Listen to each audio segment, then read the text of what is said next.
All right, this is Ricky, And this is Brendan. and you're listening to A Gentleman's Disagreement. What I wouldn't give for the hope I used to find in a case of lion's head. Folks of different minds, because even though it did not share the pains we share, that American ideal, friends made over arguments in an early morning buzz. Need an early morning buzz. All right, Brendan, it is Wednesday, May the 15th. Since you've forbidden me now from talking about the beautiful weather that we have, I'm going to give you some fun facts about my early days of parenthood. And fun facts is plural. I'm going to stick with one because that's about all I can muster today. It's just that it's a bit of a humbling experience. This morning at like 4:30. So Millie's been sleeping pretty like phenomenally for a newborn, 3 to 4 hours. This morning, not so well. Got up at like 4:30, was crying. I fed her, and I thought I've like perfected this. She was fussy at the beginning. Now, like recently, I've been getting her to do whole bottles, one sitting. We're doing it pretty quickly, and then she's right back to sleep. And I'm like, oh, magic. I'm good at this. That's what I thought. Humbling Yeah. experience. I would say like 5 minutes after I put her down around 5:30, she starts crying again. So I pick her up, and she just vomits all over me. And Oh, a little bit oh, on a new pillow that we got. So, oh, cool.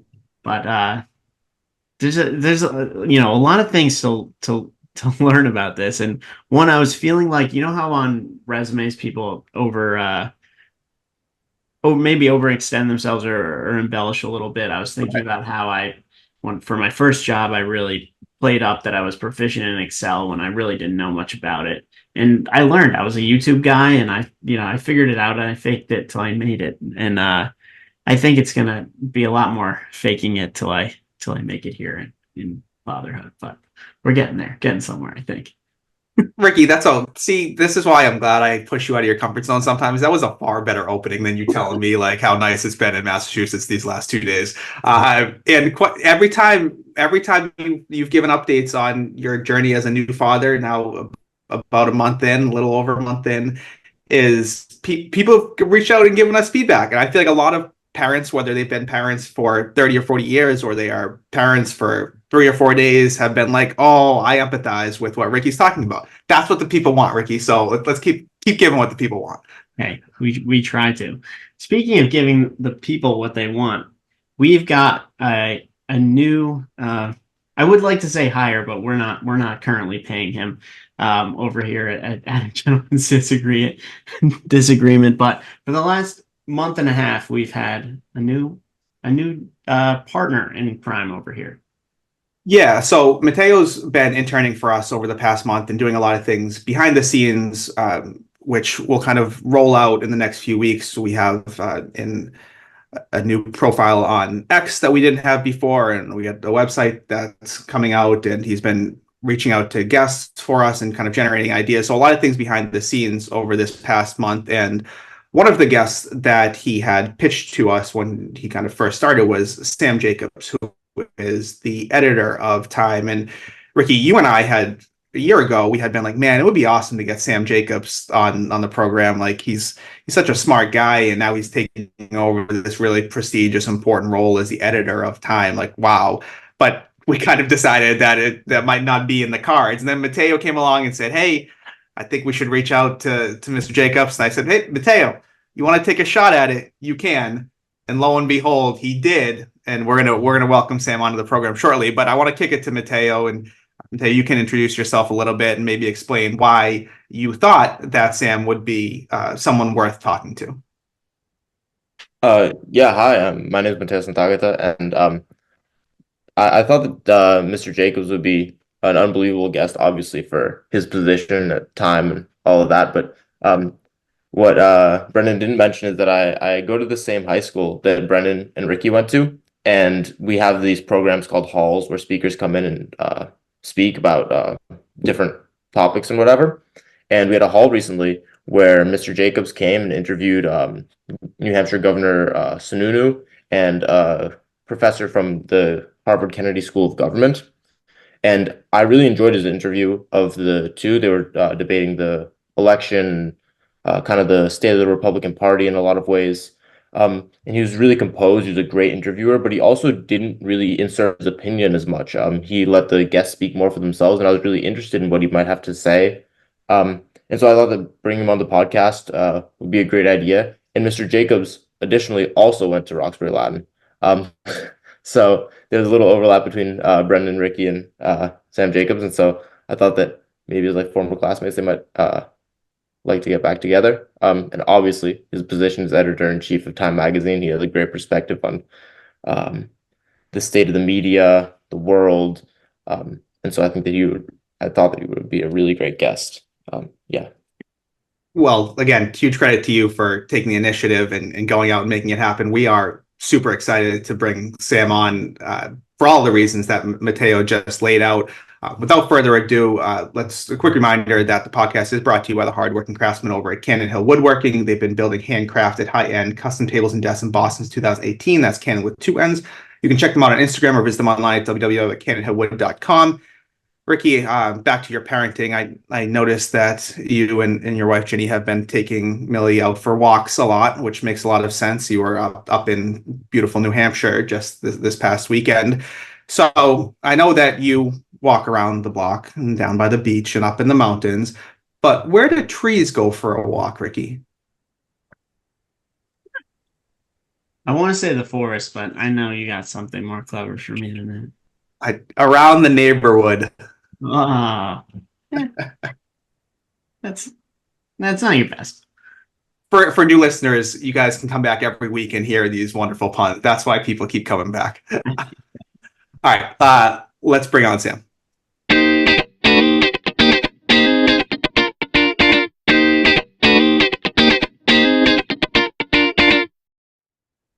All right, we are now thrilled to welcome Sam Jacobs to the program. Sam is the editor-in-chief at Time, where he leads Time's global newsroom and its journalism across all its platforms. Sam is Time's 19th editor in its 101-year history and is the youngest editor to lead Time since its co-founder. Since joining Time in 2013, Sam has held a variety of senior editorial leadership positions. Previously, he was a national political correspondent at Reuters, an associate editor at Newsweek, and a staff reporter for the Daily Beast. He is a Harvard University and, most importantly, a Roxbury Latin graduate, a fellow Roxbury Latin graduate. So we're always thrilled to have guests on, but it's particularly special when it's a fellow RL guy. So, Sam, thanks so much for joining us today. Thank you for having me. I look forward to talking to you. All right. So, mentioned that you were a Harvard graduate. You were a history major at Harvard. So we were curious how you view the current state of journalism in a historical context. So just for a little more context around that question, like we had Jamie Kirchick on, the author of Secret City, and he was talking about how we had this kind of monoculture of journalism post-World War II, right? You had kind of the big three television stations and you had the big newspapers, the big magazines, certainly Time being one of them. But now, in the past decade or so, it's certainly seemed the landscape has splintered. And he was kind of saying it's almost in some ways a return back to how it used to be, but it's different for anyone that's been alive. It has followed journalism for so long. So kind of as a history buff yourself, and certainly as someone that's now in this landscape, how do you view the journalism right now? Yeah, I think that's a great question, and I'm glad you all had Jamie on. I think one of the mistakes that people make is that they lock in on a certain period of history, a certain time across any industry, and that becomes kind of like the romantic notion about, well, that's the way things were.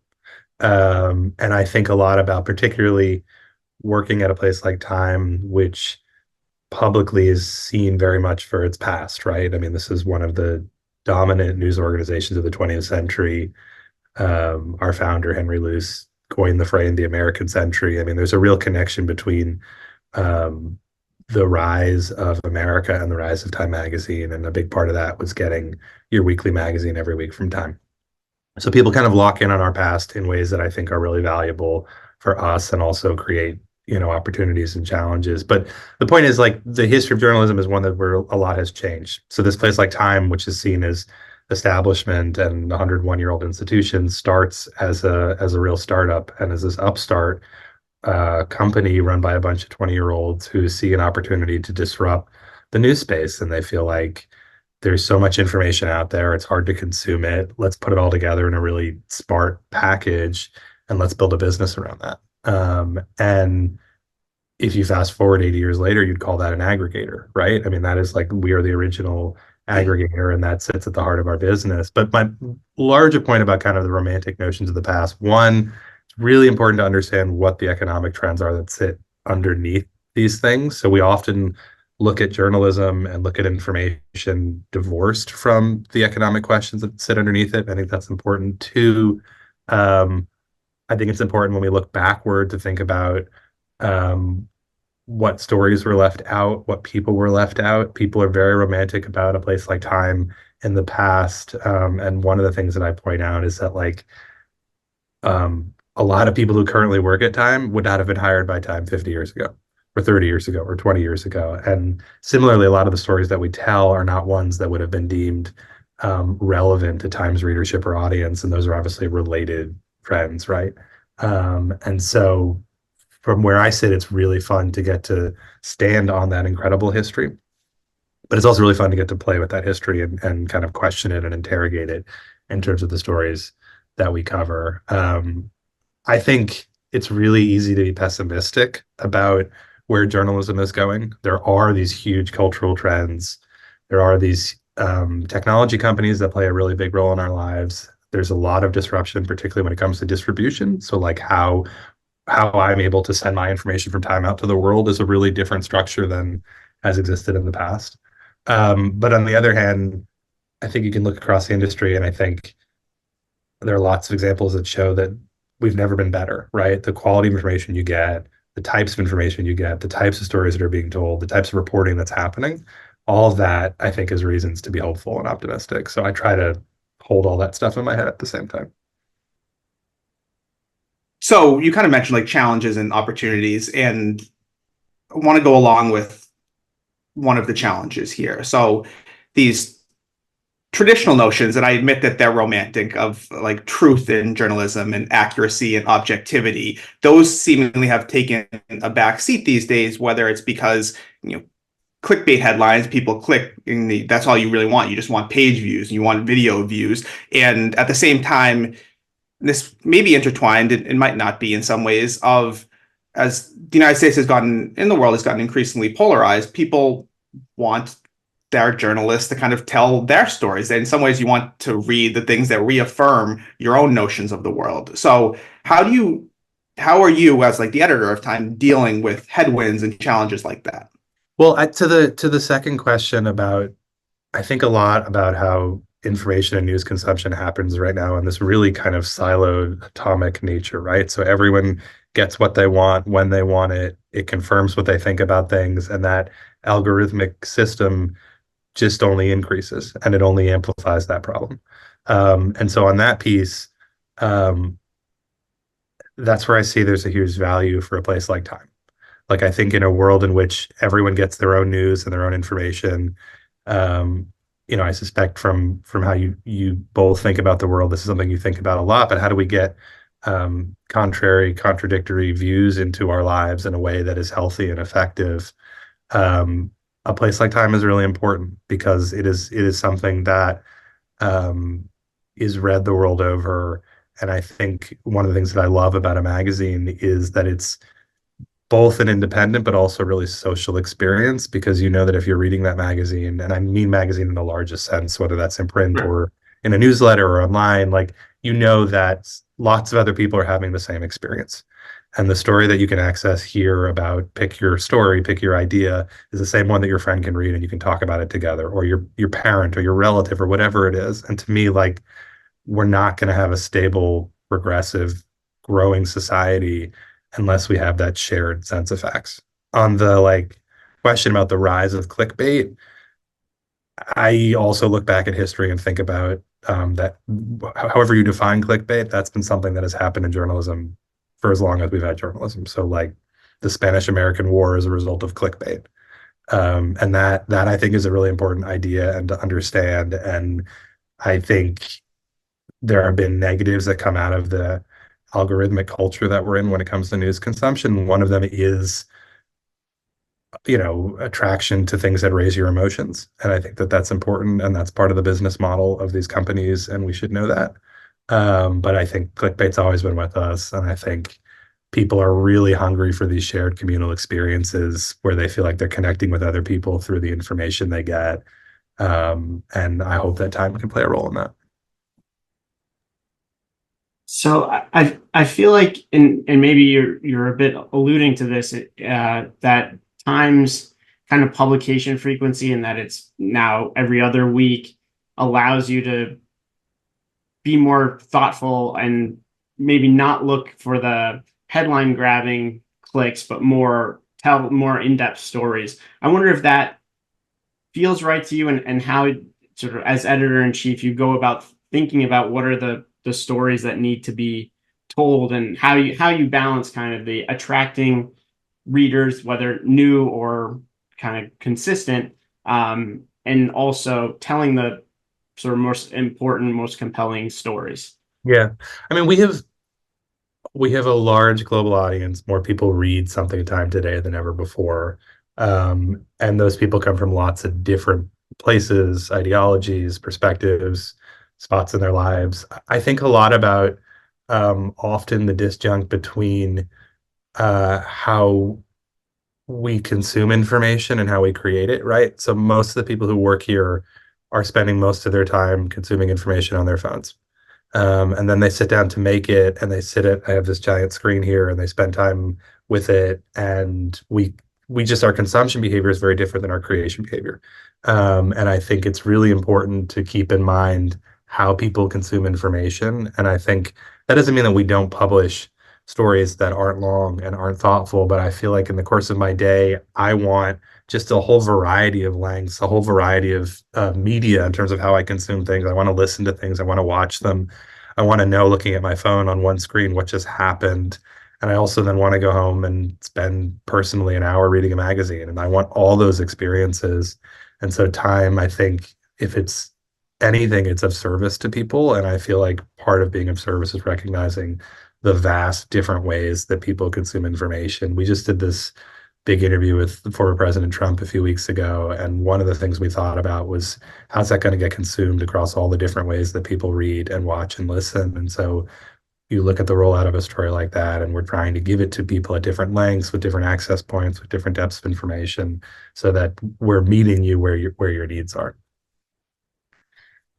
That's really cool to think about how much strategy goes into delivering people information, delivering people like me, who is very similar in the way you're just speaking of. Like, I want to consume information all those different ways, and it's all very strategic the way it's being fed to me. I appreciate that. But I want to stick with the Trump interview that you just did, because a lot of news came out of that. And I would say, you guys, as you mentioned, you guys do tons of important stories all of the time, but President Trump, as we all know, drives headlines. He drives news cycles, and the story that you did fed into and filtered into a lot of the media that I consume. So we have this incredibly contentious election coming up in November. We know it's going to be a mess, for better or worse, over these next 6 months.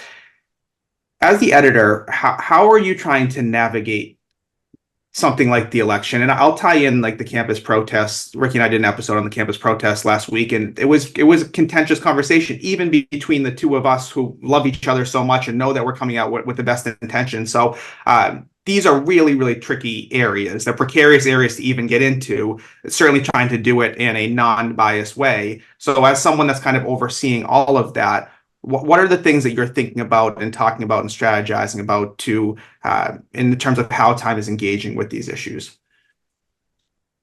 Yeah, well, the Trump story is, I think, a good micro example that I think reflects kind of the larger macro strategy, which is, I want Time to be there. We want Time to be there for people when they're making difficult decisions in their lives. And that stretches from, should I have a kid? Should I get married? Should I take this job? Should I invest my money this way? And how should I participate in the political process? And so for us, I think one of the things that I found that I've been finding difficult about the political conversation around this election thus far is how separate it's been from what the actual stakes are for people's lives. And so we're having a lot of conversation about this legal process that former President Trump is in. We're having a lot of conversation about the temperament of these two candidates, whether they're fit to be president, depending on, whatever your perspective is. There's a lot of apathy, and I think we're seeing that across different demographics where people are saying, should I participate in this election? Why should I vote for two candidates who are so disliked by so many different groups for so many different reasons? That I thought one of the things I wanted to do is to say if we could get some time with the former president is to try to drill into what it would actually mean to people if he were elected. And one of the amazing things about the response to that piece was that we had both the Biden campaign and the Trump campaign both holding it up as something that they wanted to talk about. I think that speaks to the power of time. I think that speaks to humbly the quality of the work that we're doing, but I think it also just speaks to the fact that we were trying to be really focused to say, the cover line was if he wins, like if the former president becomes the future president, here's what he wants to do.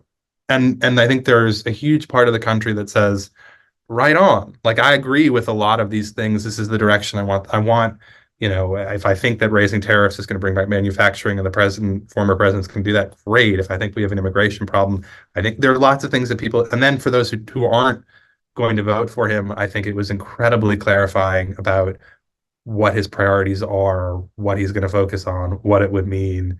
And rarely do we have a moment where I feel like what we were trying to do actually happened, right? So we spent a lot of time thinking about, like, how do we present this story? What's the impact going to be? How are people going to react to it?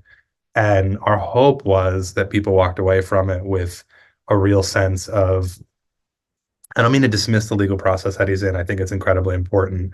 I don't mean to dismiss the dynamics of the campaign. I think they're important, but I think the most important thing is, what is it going to mean if he's president? And I think people can dismiss it to say this guy will say whatever he wants and his mind changes all the time. And who are we to say that what he's saying now is going to be true in 6 months or 8 months or whatever? But I think it was just incredibly focusing in terms of, like, here are the priorities. And as a journalist, to see people not just sharing the interview, but seeing them share, like, our summation of what that story was, and what we call, like, the nut graph. Like, this is the most important thing in the story, focus on this. And to see that screenshot and sent all over the world, to see Jimmy Kimmel perform it on television, to see Hillary Clinton share it, to see, like, it was like, oh, okay, like, this worked. Like, this is what we're trying to do, and this was our intention. Oftentimes our intentions are really far from our results. That happens all the time in all of our jobs, I'm sure. But that felt just like that worked. And that felt really good for us. And I think it was a really good moment. I hope it becomes a story that people come back to. I'm just seeing the engagement right now, and people are still spending time reading with it. They're still spending time talking about it. And I think that my hope is we look back over this election, it'll be one of the, half dozen or a dozen really important pieces that define how we think about the campaign. That's really cool. Yeah. We love that. I think when we think about sort of our ideal version of journalism, it's that sort of presenting the facts as they are and allowing people to sort of make decisions based on that rather than kind of guiding them. I think a lot of sort of journalist or journalistic organizations have in recent times, and we sort of talked about whether or not this is a new phenomenon or sort of a tried and true, but have gone towards playing up to their base. I guess as you were thinking about this story, how much of like the direction of how it was coming together was rooted in this notion of we just want to tell the like what it is without adding any kind of inference or notion as to what's good and what's bad about it? I think lots of people would say we didn't accomplish that, right? Like, I'm open. I get a lot of mail. I'm open to the idea that people feel like we didn't do that. I am one of the things that I think that sits at the core of Time and the core of its value is that it's the type of place that, for a variety of reasons, I think still speaks across partisan divides, still speaks to a global audience. We don't have New York in our name or Los Angeles. We don't have, I think, some of the baggage that a CNN or others picked up during the Trump presidency. I think we're still seen as a place that can really speak across division. And so I want our political coverage to continue to do that. I think that's really important. One of the things I said at the beginning of the conversation was the relationship between journalism and its business models. And I think it's really important to think about what are the incentives of every publication and what are the economic incentives and how that might filter through in terms of the type of work that they do. I worry very much that the journalistic institutions that are going to survive or thrive in this moment are the ones that are really dedicated to specific audiences that have specific interest sets and specific areas of focus. And I think I want every news organization to thrive, and those that are making it work, that's awesome. But I think there are lots of our competitors that, because of how they make money, are locked into their audiences in ways that I think can be ultimately unhealthy to the expression of a diversity of viewpoints. And I think that's, I think hopefully a thriving journalistic ecosystem starts to kind of unlock and solve that problem too. Yeah, I'd love to talk a little bit more about kind of the economics of this profession and how Time doesn't have a paywall while many of your yeah, I guess it's maybe hard to compare you to some of the other kind of daily publications like the New York Times or LA Times, but many of those do. I guess in thinking about your financial model, does I assume being sort of ad supported promote more freedom in terms of what areas you're able to look at, or do you have or are you constantly on the lookout for bias against or within your own reporting against sort of the benefactors of Time?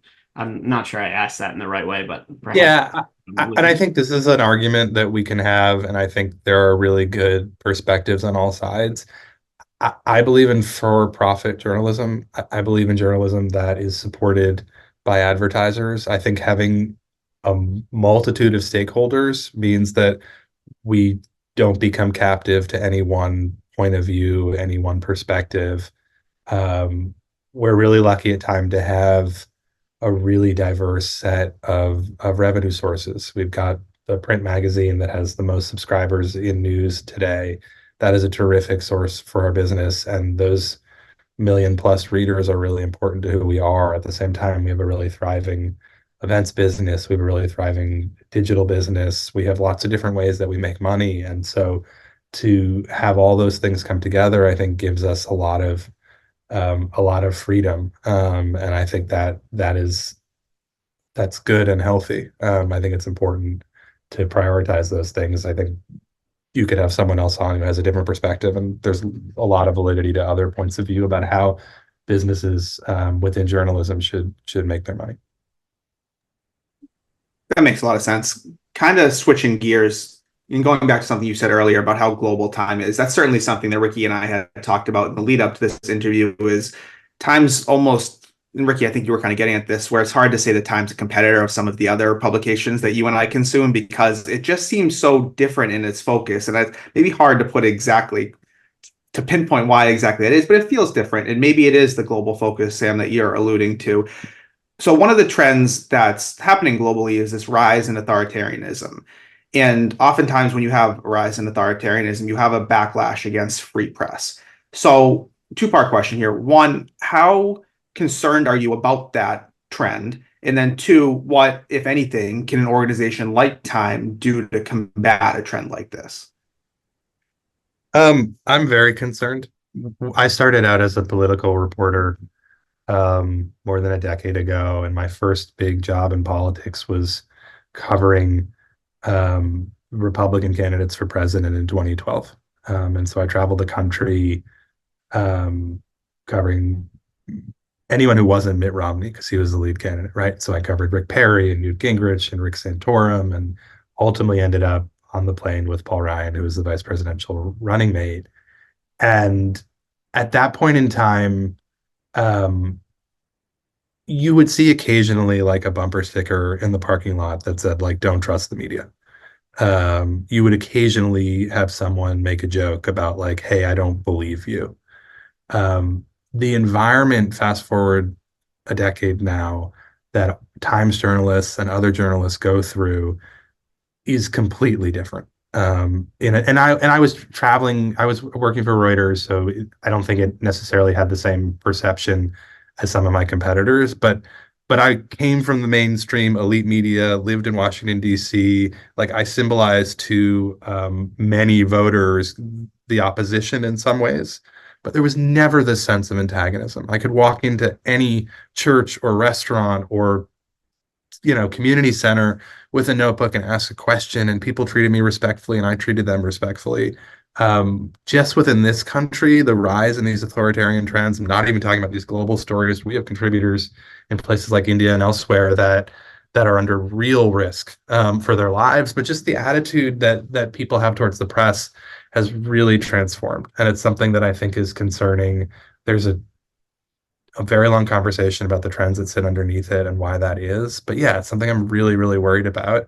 And I think it's something that we think of as front of mind in terms of if we're going to be the trusted guide for humanity, if we're going to be of service to people, if we're going to tell the essential stories about the people and ideas who shape the world, journalism and journalists plays a really important role in that process. And I think this last decade has seen an alarming rise in threats against the press. And I think that that's something that's really real and we need to talk about. Yeah, we're totally on the same page in terms of like how kind of scary that is, but you're actually living it. And so we certainly appreciate your perspective. In some ways, authoritarian leaders have always kind of decried and derided the free press, right? So this is not new in a lot of ways, where we have a rise in authoritarianism and backlash against the press. But I wonder, a lot of these complaints, and I can only speak to like the era that I'm growing up in, feel a little bit like rooted in legitimate complaints. And so we've seen this, and you kind of addressed this a little bit earlier, but we've seen this with some of the major publications of the 20th century, whether it's the Post or the Times, or even recently with NPR. So like there's a real feeling in a lot of places that the news media is biased, and and again, like then authoritarian leaders can play off that. But how much kind of credence do you give those complaints? Are any of those complaints legitimate? That the news media is biased? Yeah. It's something I think we all think about, right? I mean, journalists are people and people have biases. Like, I think that's true and that's real. I think it's really important to think about who your audiences are, to think about who you're working with, to try to be really empathetic when it comes to the people we're writing about, the people that we're talking to. But I think that we have great people here who have the capacity to get things right almost all of the time. And when we get things wrong, we own up to it and we should talk about it. I think an important part of a healthy newsroom is one that is like clear and transparent about things that they're getting wrong, addresses them, fixes them, gets better at them. But I think, we should be open and we should talk about what these biases are. Yeah, that's fair. I guess one more question kind of along this line from me is going to swing back to the election. You, I think, are rightfully proud of this Trump piece and how it was promoted and received. What's kind of your overall vision for these next 6 months in terms of how to handle the election, given everything that is coming and given criticisms that you're probably already getting from both sides on the Trump piece and other pieces that you're doing? So how do you navigate this with all of these challenges that we've detailed kind of around you?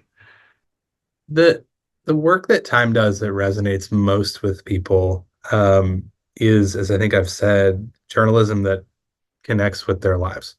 And so what I see, where I see we have an impact, is often types of stories that say, here's what President Biden's decision regarding student debt is going to mean for you, as opposed to here's what Biden's decision about student debt is going to mean for Biden.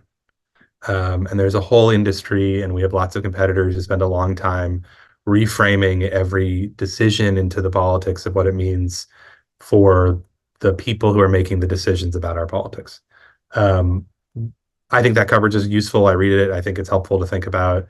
I think we make some of it, but I think where I feel like Time has a real value is in saying, and I connect the Trump interview to this, and we'll do more interviews like it, where it says, here's what's actually going to happen, and here's what it means for you.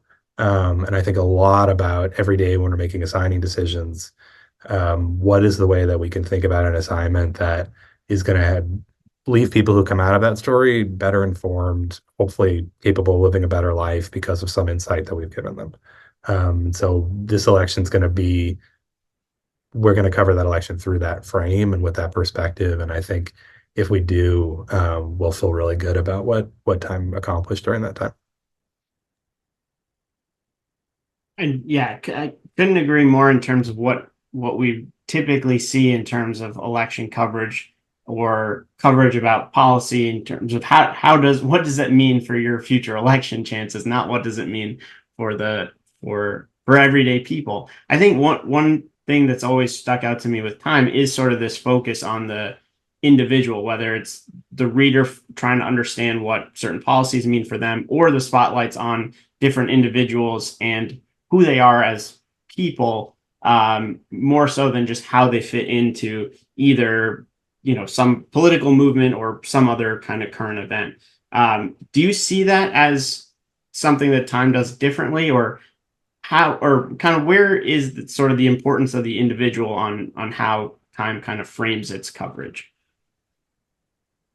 I guess I'll answer it a little differently. One of the things that we think about a lot is our ability to tell stories through people. And that connects with our history and our DNA, right? So the two things that Time is best known for are the Time 100 and Person of the Year.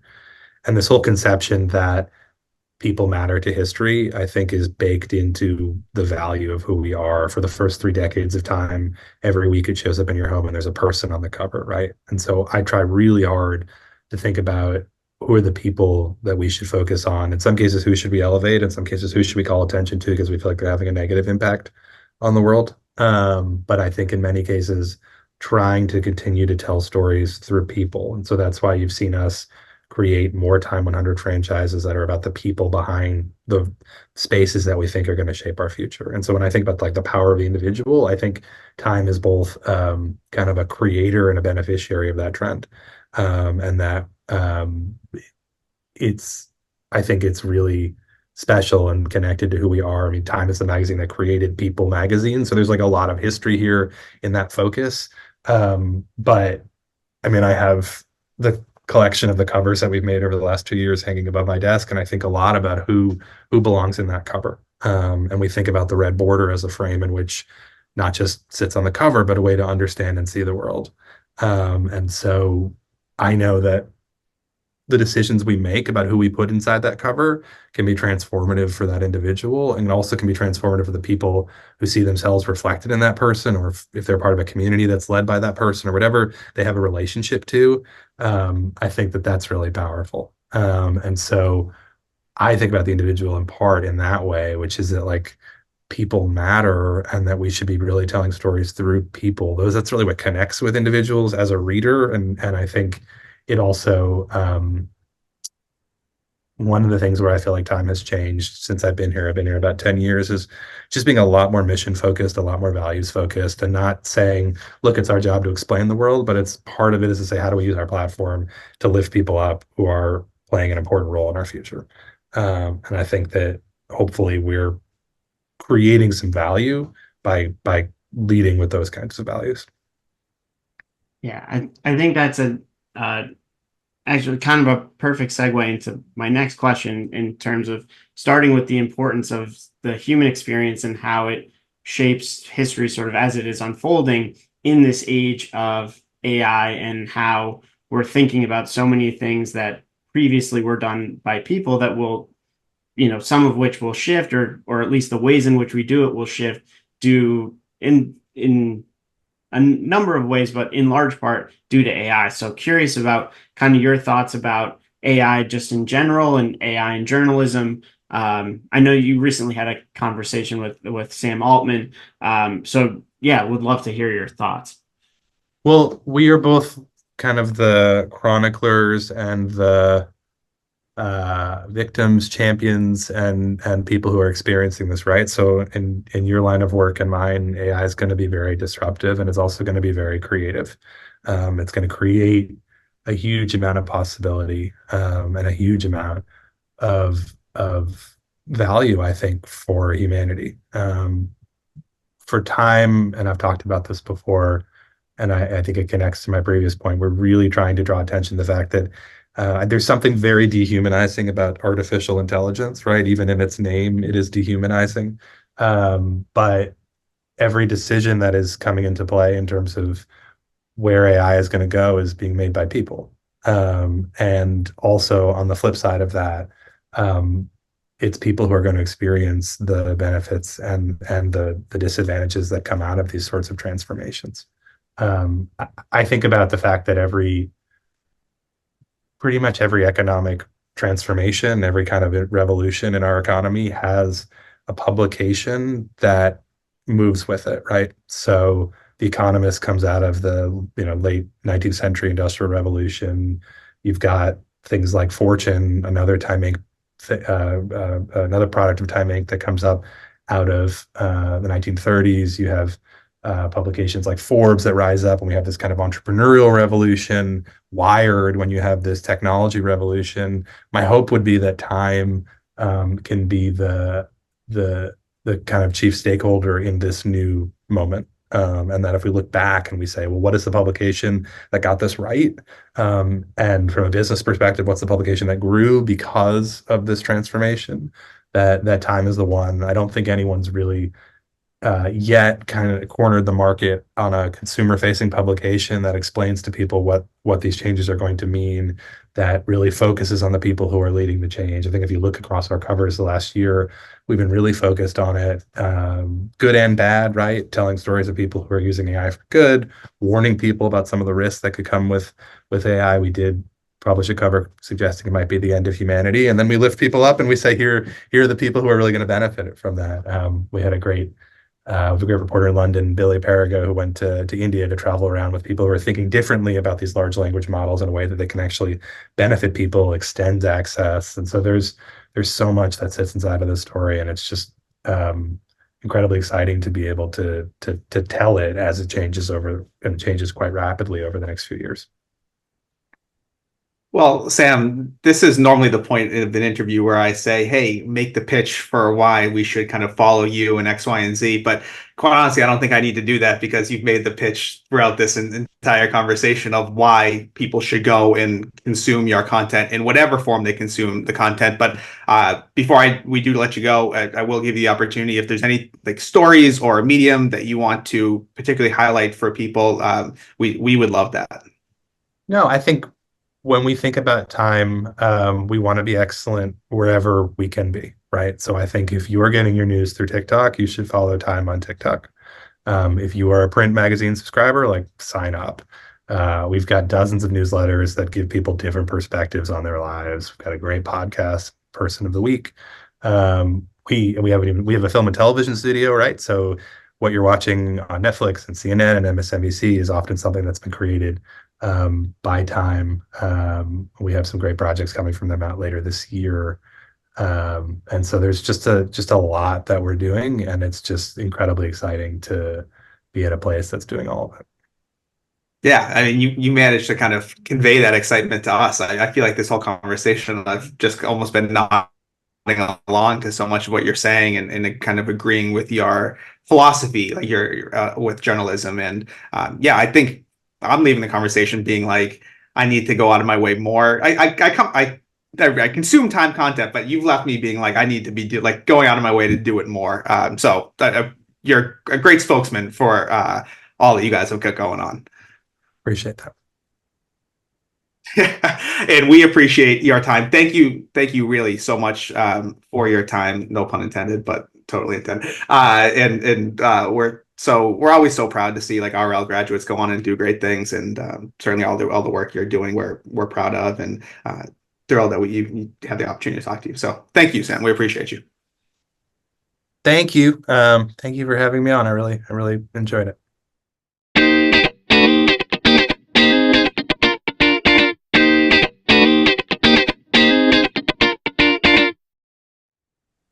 Honestly, Ricky, and sometimes I feel like I say this after every guest, that was even better than I thought it was going to be. And like we were excited to have Sam on because we know he's super smart and we know he's in this incredible position of power in a lot of ways to kind of influence the news cycle. And so we were excited for those reasons. But then getting to hear him, I was like, man, this conversation's even like better than I thought. And it's one of those that, as so many of our conversations do, has given me so much more to think about. But like I told him at the end there was kind of so much where I was like, yeah, like this is kind of it. This is where you want like the editors of these massive publications. This is kind of who you want in a position like this because of his views and his philosophies on journalism. It feels like they might not always get it right, but I feel like I have faith that they are going to try to get it right. Yeah, it's one of those a restore your faith kind of thing. If you've been getting frustrated with different news outlets that you read, and I think he covered it well, especially when he was talking about the Trump piece that they did. Is like, hey, even though we strove for this kind of journalistic ideal and objectivity, we still had a bunch of people telling us we got it wrong, and that's not necessarily the problem as long as they keep reading, right? It's like, there's so many different media outlets where you pick up one day, you read a story and you're like, well, they left out either, X, Y, and Z that refute all the points that they made, and I'm never going to read this again.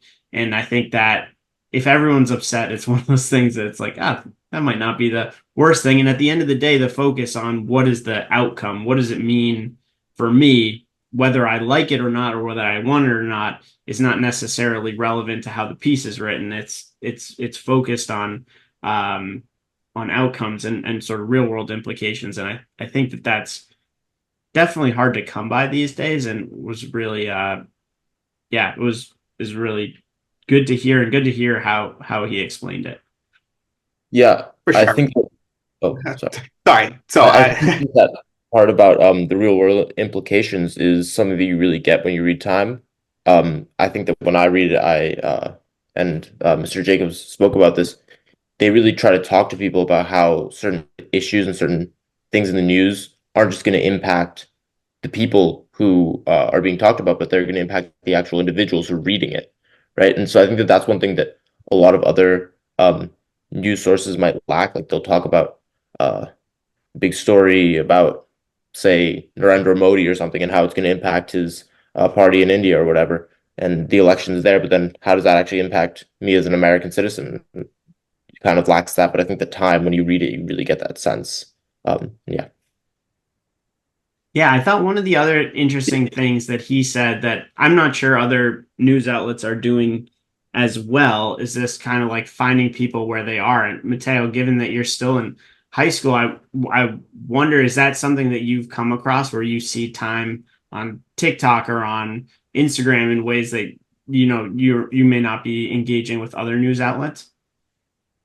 I haven't seen Time on many social media. What I always see is what Sam said, is like the cover. Whenever they come out with like a big cover or something like that, you'll see that.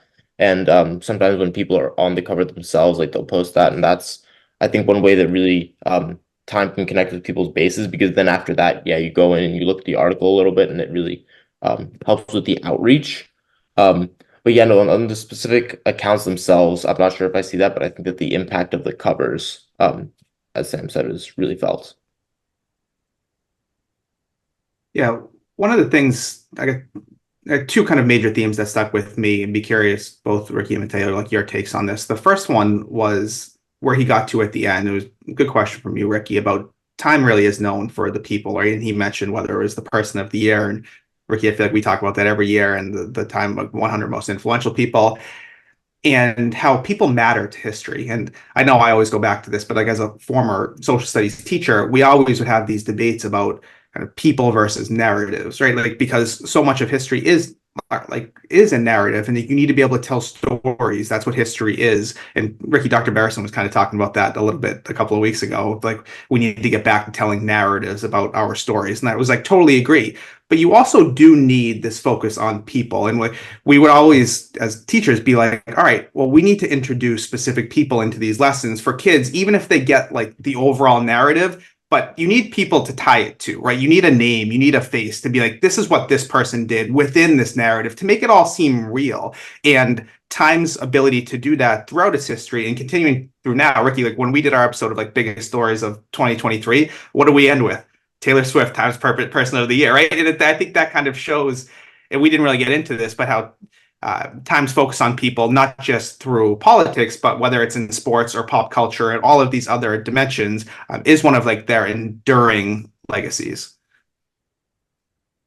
Yeah, and I think even how sort of Sam ended in terms of people in the age of AI, where I think a lot of different industries are looking at it as a threat, that he sort of sees that, well, people are still making the decisions around it. So you will still have these different figures. Obviously, he had that discussion with Sam Altman, but there are a number of other sort of major players in the AI space that are kind of shaping how these things work out. So like, no matter what, we'll continue to see those individual stories, and Time is definitely a place where you can consume that kind of stuff. I feel like we're an ad for Time now. I don't necessarily mean to be, but they do have some really interesting bits of journalism that you don't find in other places because they're so focused on kind of the, not necessarily like the bigger picture, but getting out of those sort of the details of the human experience and more of, what does it mean for the Republican Party or the Democratic Party kind of thing.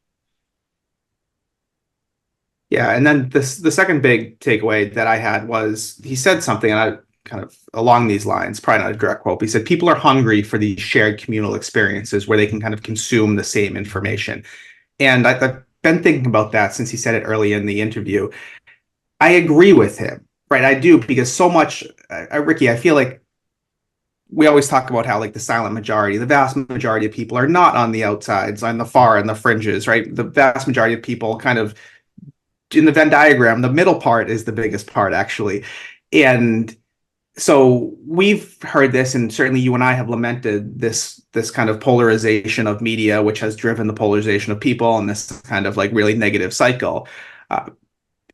As he said it, I was like, absolutely nodding along, totally agree with you, Sam. But I think the question then becomes like, how do you get people to these sources of media? And he pointed out that Time's everywhere, right? Like you said, it's on all of the different social media, it's in print, it's online, it's all of those things. So it's available, but I don't know that people are seeking it out, right? I think that's the hard part, is that you really need, even if people, as much as we complain about it, we still kind of go back to our own sources, right? And so like, I'm not saying that I'm the solution. I think in some ways I'm part of the problem, but that's where I would want to push a little bit more. And just because things are quality, and I think all three of us have acknowledged the quality of work and journalism that Time doesn't necessarily mean it is the one driving the day. And as good as Time has been, I don't know that they've really been driving the day in recent years and recent decades, which is why the Trump story, I think, was important, because it broke through all of that and it got into all of the sources of media that I consume, which is great. I think it's a big step forward for Time. But that was something I was thinking about, and I'm curious if you have any thoughts about that. Just great. I agree with your idealism here, but how do we make that a reality?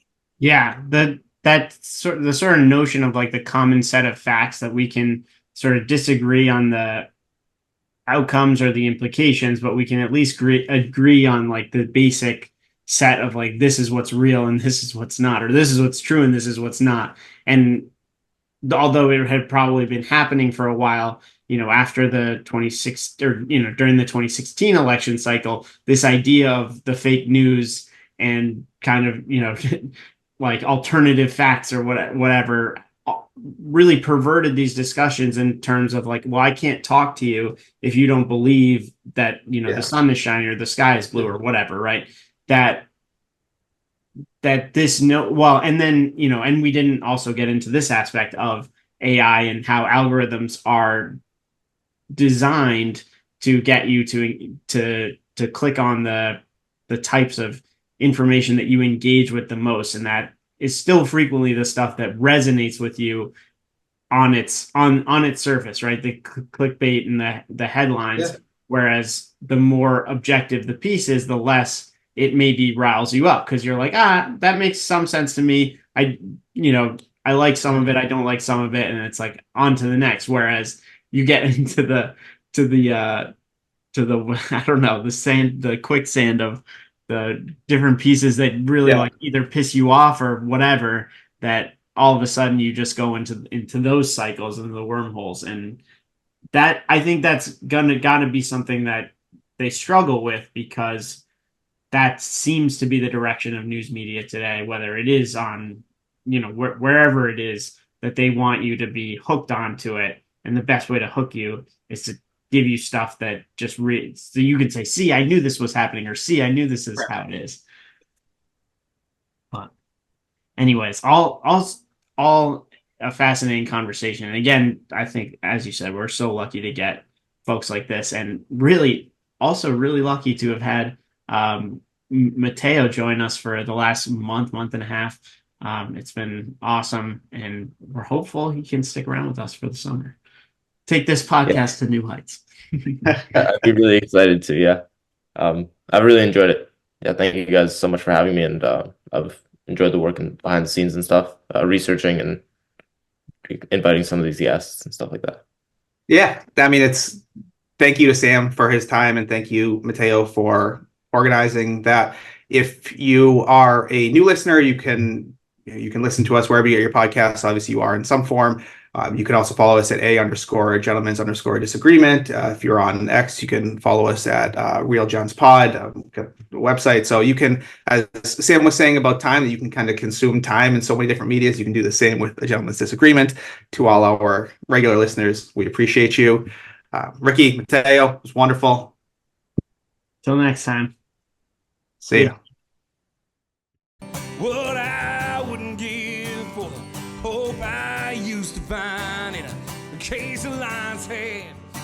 Folks of different minds, because even though we did not share the pains we share, that American ideal, friends made over arguments in an early morning buzz. Need an early morning buzz.